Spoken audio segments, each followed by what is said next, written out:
Good morning mga ka-agri, welcome back to my channel. Ngayon mag-update ako sa aking mga lettuce kung ano na nangyari sa kanila. Ito ipapakita ko sa inyo kung ano na itsura nila. Yan na po, harvest na po yung aking almiti. Kaya lang mas mahal sila ngayon kasi organic po ang aking lettuce.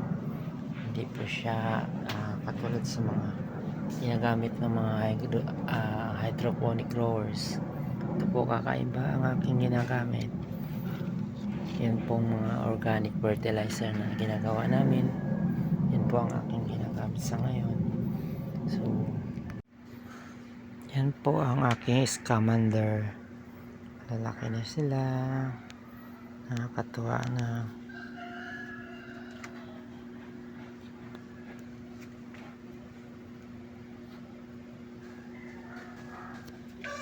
Yan po ang actual view ng scamander. Hindi pa siya masyadong malabo, kasi pag malago yan wala ka na makikita space dyan. At tulad nito aking almiti ko is sobrang lago na, harvest na siya.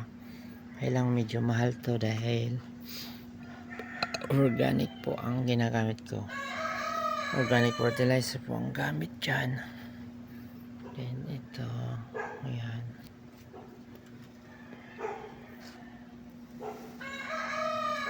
ito medyo bulky sila kasi nakaranas sila ng 3 araw na walang hindi nagpakita yung araw, may ulan, so nagkaroon sila ng pagka-bulky, pero nakabawi dahil sobrang init ng nakalipas na 1 linggo. Nakabawi po sila, thank you Lord, nakabawi sa pagiging ligi po mula sa pagpunla. Ayan, magiging na po yan, malago na. Organic din yan, katulad dito organic din ang mga scamander ko. Ito tayo sa aking NFP system po. Yan, harvest na rin po sila, malapit na.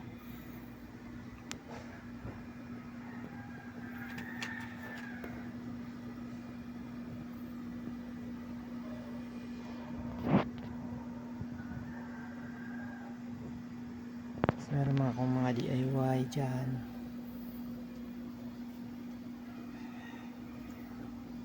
DFT system po yan, nakasteady lang po ang tubig dyan sa loob. Saka ito yung aking mga container, provides container for hydroponics. Thank you. Yan lang po muna. Thank you sa pagpanood. Bye bye.